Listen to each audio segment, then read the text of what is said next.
Alors, on va continuer maintenant avec la réaction inflammatoire, qui est la réaction des tissus à une lésion. La réaction inflammatoire, communément appelée inflammation, est une réponse non spécifique déclenchée par l'organisme dès que les tissus sont atteints, sont agressés, soit par un traumatisme physique, ce qu'on appelle un coup, une chaleur intense, donc c'est par irradiation, une irritation due à des substances chimiques ou une infection causée par tous les agents infectieux que nous avons, c'est-à-dire virus, bactéries ou mycètes. La réaction inflammatoire est avantageuse à plusieurs égards. Elle va empêcher la propagation des agents toxiques dans les tissus environnants.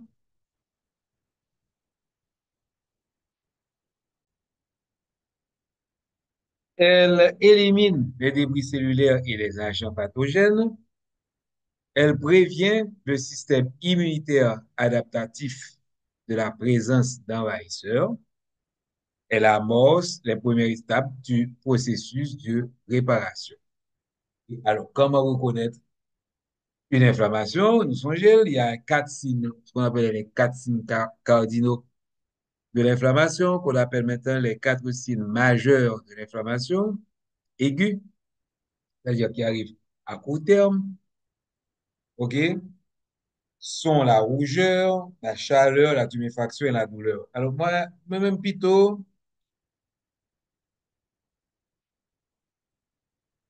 définition qui dit que inflammation, c'est une réaction vasculaire.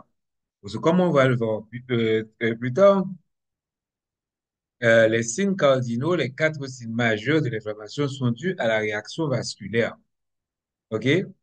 Donc, nous avons la rougeur, la chaleur, la tuméfaction et la douleur. Maintenant, si l'endroit enflammé est une articulation, il va avoir une raideur. Donc, les mouvements des articulations peuvent être temporairement entravés. Donc, la partie lésée se trouve donc au repos forcé, ce qui contribue à la guérison. Bon, en tant qu'orthopédiste, je ne suis pas d'accord, parce que, en fin de compte, lorsqu'il y a une raideur, c'est dû à l'attaque du cartilage. Et les petits mouvements sont bons parce que quand il y a un mouvement, il va y avoir circulation de liquide synovial, et c'est ce liquide synovial qui va nourrir le cartilage. Bon, ça, c'est mon autre point de vue. Certains spécialistes considèrent la perte de fonction de mobilité comme le cinquième signe majeur de l'inflammation aiguë. Les inflammations sont tellement courantes qu'elles portent souvent un nom qui renvoie au tissu ou à l'organe touché et se termine par it, amygdalite, appendicite, tendinite, OK? Et donc, en fin de compte, on va passer maintenant à la libération des substances inflammatoires. La réaction inflammatoire débute par une alerte chimique qui est déclenchée par un déversement considérable de substances chimiques dans le liquide interstitiel. Les substances inflammatoires sont libérées par les cellules des tissus lésés ou stressés et par les cellules immunitaires. Par exemple, les fameux mastocytes qui sont un élément clé de la réponse inflammatoire, ils vont libérer de l'histamine, une substance inflammatoire puissante. Les substances inflammatoires peuvent également être produites à partir de certaines substances présentes dans la circulation sanguine. Et comme on va le voir à la lecture du tableau 21.2. Parmi les autres substances inflammatoires, mentionnons les kinines, les prostaglandines, les cytokines, un groupe de médiateurs chimiques de la réaction inflammatoire que nous étudierons plus loin. Lorsque la réaction inflammatoire est provoquée par des agents pathogènes, un groupe de protéines plasmatiques appelé complément est activé et des composants du système de défense adaptatif, les lymphocytes et anticorps, arrivent aussi dans la région lésée. Donc, voici les substances chimiques dont on parle. La fameuse histamine, la source, c'est les granules des mastocytes. et des granulocytes basophiles. Elle est libérée en réaction à un traumatisme mécanique, à la présence de certains micro-organismes et à des substances chimiques libérées par les granulocytes neutrophiles. Quels sont ses effets? Effets physiologiques, facilite la vasodilatation des artérioles et va donc augmenter par extravasation l'arrivée de sang vers le siège de la lésion et ça augmente localement la perméabilité des capillaires, ce qui favorise la formation d'exudats. Ensuite, les kinines, bradykinines et autres, c'est une protéine plasmatique, le kininogène. Donc, le kininogène, c'est la protéine non activée, OK? Qui doit être activée par un enzyme, donc clivée par un enzyme qui est la kallicréine, et d'autres protéases qui se trouvent dans le plasma, l'urine, la salive et les lysosomes des granulocytes neutrophiles, ainsi que d'autres types de cellules, et ce clivage libère des kinines actives. De certaines fois, on parle de prékinine, donc l'hypocokinine. Et effet physiologique, toujours même action que l'histamine sur les artérioles et les capillaires, elles vont en outre déclencher le chimiotactisme des leucocytes. Donc, leucocyte, il va le sentir présence kinine et puis il va aller côté que il déversé. Le chimiotactisme des leucocytes stimule la libération d'enzymes lysosomiales par les granulocytes neutrophiles, favorisant de la sorte l'apparition d'autres kinines telles que la bradykinine, qui, elle, provoque l'œdème et la douleur en stimulant les neurofibres physiques, autrement dit, en stimulant les récepteurs nerveux qui vont se transformer en nocicepteurs. Et puis, nous avons les prostaglandines qui ont un nom beaucoup plus difficile, c'est eicosanoïdes. Ce sont des molécules d'acide gras produites à partir de l'acide arachidonique, se rencontrent dans toutes les membranes cellulaires synthétisées par les enzymes des granulocytes neutrophiles, des granulocytes basophiles et des mastocytes et d'autres types de cellules. Elles ont le même effet que l'histamine et déclenchent en outre le chimiotactisme des granulocytes neutrophiles et provoquent la douleur. Certaines prostaglandines sont anti-inflammatoires. OK? Et on continue. Toutes les substances inflammatoires dilatent les artérioles situées près du siège de la lésion et augmentent la perméabilité des capillaires. Sur l'autre aile, il attire également des phagocytes. Donc, nous examinerons ce sujet de plus près dans la prochaine section. D'autres jouent un rôle individuel dans la réaction inflammatoire, comme mobiliser des lymphocytes et d'autres éléments de l'immunité adaptative. Donc, on va voir comment est-ce que ces substances vont dilater les artérioles et permettre une augmentation de la perméabilité vasculaire. La vasodilatation des artérioles locales provoque une hyperémie localisée. Hyperémie, ça veut dire excès de sang ou encore congestion. Cet afflux de sang favorise l'arrivée en grande quantité de cellules et de substances immunitaires dans la région lésée. L'hyperémie est aussi à l'origine de deux des principaux signes de l'inflammation qui sont la rougeur et la chaleur des tissus enflammés. La rougeur parce que le sang est rouge, la chaleur parce que lorsque du sang va dans un endroit, ça chauffe les tissus. Les substances inflammatoires augmentent aussi la perméabilité des capillaires de la région. En conséquence, le liquide contenant des facteurs de coagulation et des anticorps, aussi appelés exudats, s'échappe de la circulation sanguine vers l'espace interstitiel. Cet exudat peut sembler nuisible, mais ce n'est pas le cas. En effet, les particules étrangères sont entraînées par cet afflux de liquide riche en protéines dans les vaisseaux lymphatiques et atteignent les nœuds lymphatiques où elles sont traitées. Donc, avant, on disait ganglion lymphatique, mais on préfère faire la traduction de l'anglais qui dit node, nœud. Cet afflux facilite aussi l'entrée de protéines importantes comme les protéines du complément, qu'on verra plus tard, et les facteurs de coagulation dans le liquide interstitielle. Ces facteurs de coagulation vont former un réseau de fibrines qui, euh, qui fait partie du caillot, quand ce caillot doit se faire, semblable à de la gelée, établissant ainsi la structure qui favoriserait la réparation des lésions. OK? Ce réseau de fibrines isole le siège de la lésion, y compris les capillaires lymphatiques, et empêche ainsi la propagation des bactéries et autres agents pathogènes dans les tissus environnants.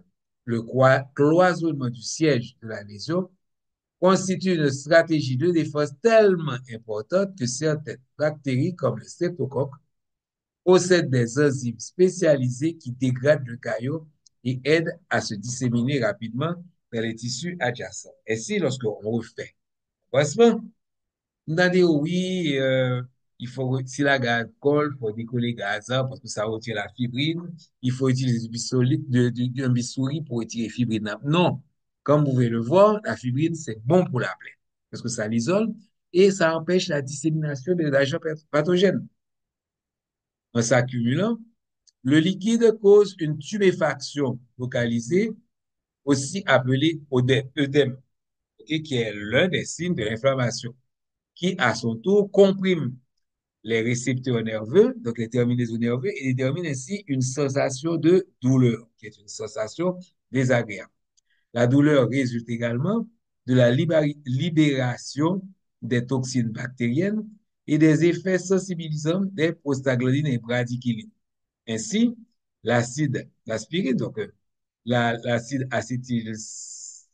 acétylsalicylique et quelques autres anti-inflammatoires, ibuprofène, exemple, produisent leur effet analgésique, qui veut dire qui calme la douleur, en inhibant la synthèse des prostaglandines. Donc, on avait vu la vasodilatation et, et augmentation de la perméabilité vasculaire, ce sont les choses que provoquent justement les substances de l'inflammation. Et maintenant, la mobilisation phagocytaire. Dès le début de la réaction inflammatoire, le siège de la lésion est envahi par de nombreux phagocytes, granulocytes neutrophiles d'abord, puis les fameux monocytes qui vont se transformer en macrophagocytes. Les quatre étapes de la figure 21.3 illustrent comment les phagocytes se mobilisent et gagnent le siège de la lésion. Donc, on est toujours, comme le schéma dans défense innée, défense interne. Donc, la barrière mécanique qui représente la peau a été lésée, il y a une ouverture, là c'est un clou, qui va déposer les substances chimiques libérées, ok, qui va agresser plutôt le tissu. Maintenant, ça va libérer les tissus blessés, vont libérer des substances chimiques qui migrent depuis le siège de la réaction inflammatoire et jouent un rôle d'achat chimiotactique, donc qui appelle quelque chose. Pas parce que c'est un produit chimique. Ainsi, numéro un, vous avez une leucocytose. Dès qu'on dit ose, c'est il y a quelque chose qui n'est pas, qui dépasse la physiologie, c'est presque pathologique. Donc, leucocytose. Les granulocytes neutrophiles passent de la moelle osseuse au sang, donc le taux des leucocytes va augmenter dans le sang. S'ensuit une marginalisation. Les granulocytes neutrophiles s'accrochent aux parois qu'elles vont traverser par diapédèse, ok, et vont s'aplatir et traverser les parois des capillaires et par chimiotactisme, justement, des substances libérées qui vont attirer ces phagocytes, les granulocytes neutrophiles suivent la trace des substances chimiques. Voilà. Donc, ça, c'était la mobilisation des phagocytes. C'est tellement bien expliqué que c'est même plus la peine. Bon, on peut lire quand même parce que ça donne beaucoup plus d'informations. Donc, première chose, c'était la leucocytose. Les cellules lésées libèrent des substances chimiques appelées facteurs inducteurs de leucocytose. Les granulocytes neutrophiles libérés par la moelle osseuse rouge entrent alors dans le sang. En quelques heures, leur nombre peut quadrupler, quintupler. Cette augmentation du nombre des leucocytes est appelée leucocytose et est un signe caractéristique de la réaction inflammatoire. Ensuite, la marginalisation désigne l'ancrage des phagocytes aux parois internes des capillaires et des vénules postcapillaires. Les cellules endothéliales inflammées se mettent à exprimer des molécules d'adhérence cellulaire, CAM, qui donnent le signal indiquant qu'il s'agit bien de la région touchée. Lorsqu'ils rencontrent les CAM, les granulocytes neutrophiles s'y lient brièvement. Ce faisant, ils ralentissent et s'accolent à la surface du vaisseau sanguin et sont activés par des substances inflammatoires. Ils produisent alors d'autres CAM qui se fixent sur leur propre membrane, sur leur propre membrane plastique. Cela permet de se lier étroitement aux cellules endothéliales.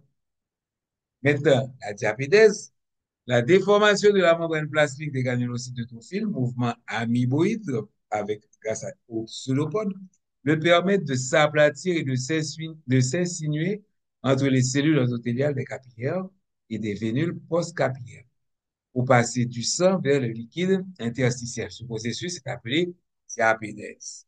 Chimiotactisme, les substances chimiques sécrétées au cours de la réaction inflammatoire, l'un des fragments du complément précédemment, joue le rôle d'agent chimiotactique. Les granulocytes neutrophiles et d'autres leucocytes migrent avec les agents chimiotactiques vers le foyer inflammatoire, ce qu'on appelle chimiotactique positif, ça attire. Moins d'une heure après le début de la réaction inflammatoire, les granulocytes neutrophiles sont accumulés au siège de la lésion et dévorent les substances étrangères qui s'y trouvent. La contre-attaque de l'organisme ne s'arrête pas là. Des monocytes se joignent aux granulocytes neutrophiles dans la région de la lésion. La capacité phagocytaire des monocytes est assez faible. Et dans les 12 heures après avoir quitté la circulation sanguine, ils se gonflent et produisent un grand nombre de lysosomes et se transforment en macrophagocytes dotés d'un appétit féroce, gargantuesque. Ces nouveaux macrophagocytes remplacent les granulocytes neutrophiles sur le champ de bataille et continuent le combat. Ils sont les principaux agents de l'élimination finale des débris cellulaires au cours de la région inflammatoire aiguë. Ils prédominent également au siège d'une réaction inflammatoire prolongée dite chronique. L'objectif ultime de la réaction inflammatoire est de débarrasser la région lésée des agents pathogènes, des cellules mortes et des débris de toutes sortes en vue de la réparation tissulaire. Une fois cette tâche accomplie, la guérison a lieu habituellement très vite. Et la figure 21.4 résume la réaction inflammatoire.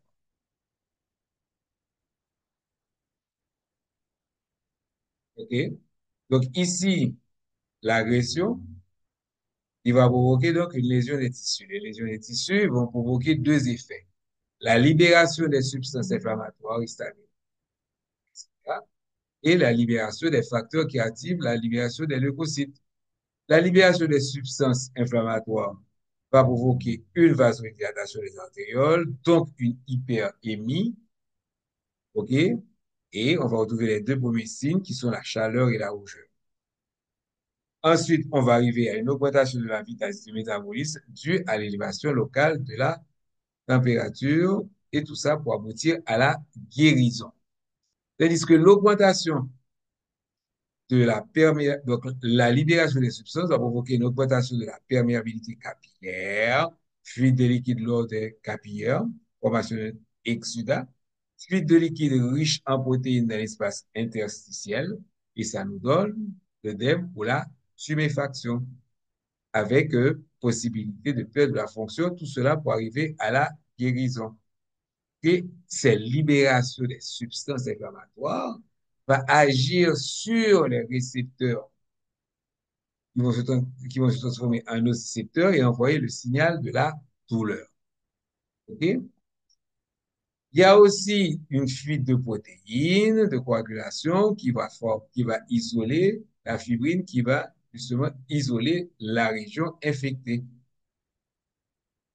Ça pour arriver à la guérison.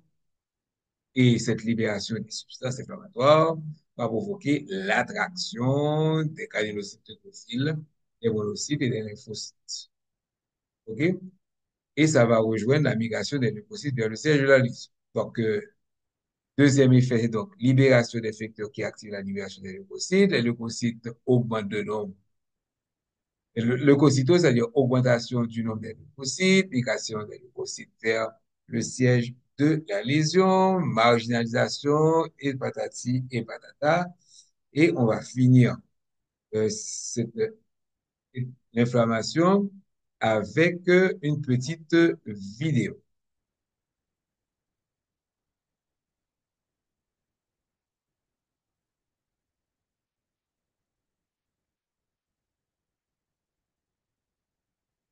On y va.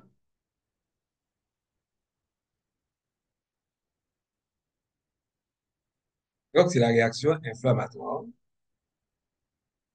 L'inflammation fait partie des défenses innées de l'organisme et elle se met en vol lorsqu'un tissu, un morceau de fer ou de fer dans la main, subit une lésion.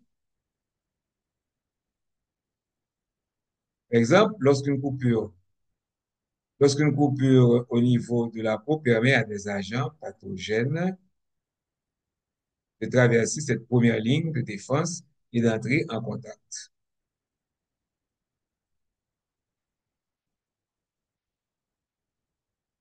Qu'est-ce qui va se passer?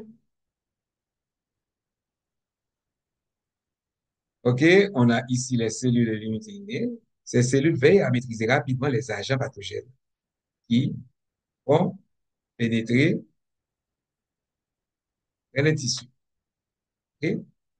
Par exemple, les macrophagocytes fixes, c'est-à-dire les macrophages qui se trouvent déjà, macrophagocytes qui se trouvent déjà dans les tissus. OK? Donc, les macrophagocytes fixes phagocytent les agents pathogènes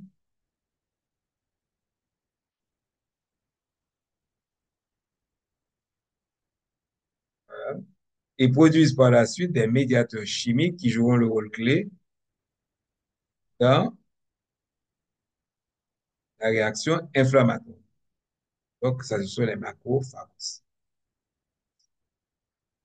Formation de pseudopodes et on va avoir la fameuse vacuole qui va se former. De même, les cellules lésées et les mastocytes produisent également des médiateurs chimiques. On va monter le mastocyte. Les médiateurs chimiques vont diffuser dans la région de la lésion et atteignent notamment les vaisseaux sanguins qui vont donc se dilater.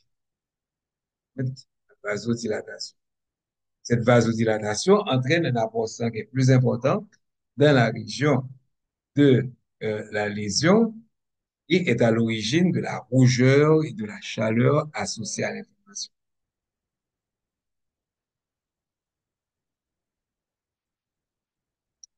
Les médiateurs chimiques causent également l'augmentation de la perméabilité aérienne, ce qui permet aux substances défensives normalement retenues de la circulation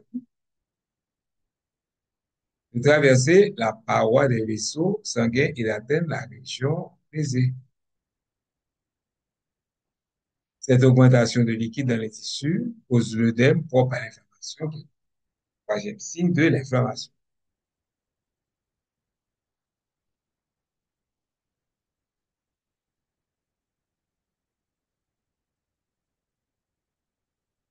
On va voir la mobilisation des phagocytes et phagocytes.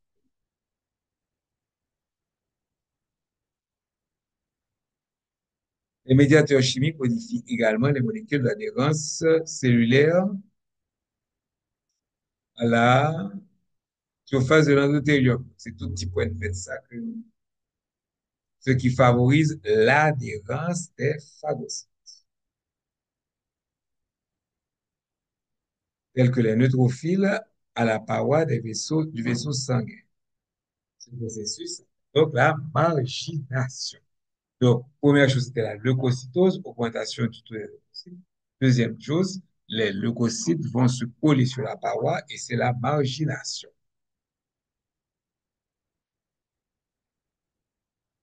Par la suite, les phagocytes se glissent entre les cellules endothéliales de la paroi vasculaire. Ce processus s'appelle diapédèse. Donc, ils vont traverser. Ensuite, les phagocytes se dirigent grâce aux chimiotactiques des agents, aux chimiotactiques vers les agents pathogènes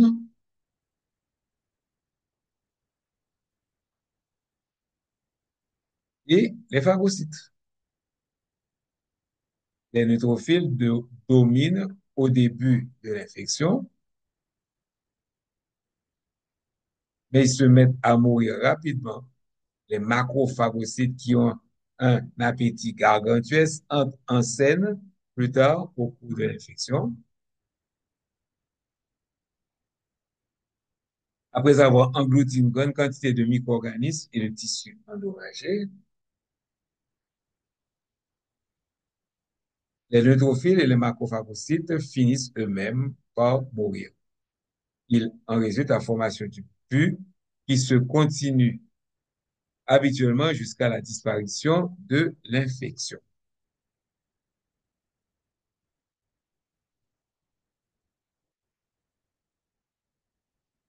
Réparation tissulaire, on avait que l'inflammation, c'est pour arriver à la fin de compte, à la réparation tissulaire. La dernière étape de l'inflammation est la réparation tissulaire, c'est-à-dire le processus par lequel les tissus remplacent les cellules ou endommagés.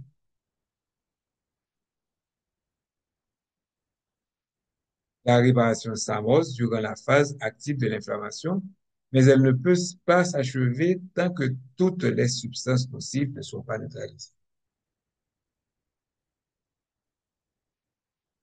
ou éliminées de l'endroit où se trouve la lésion.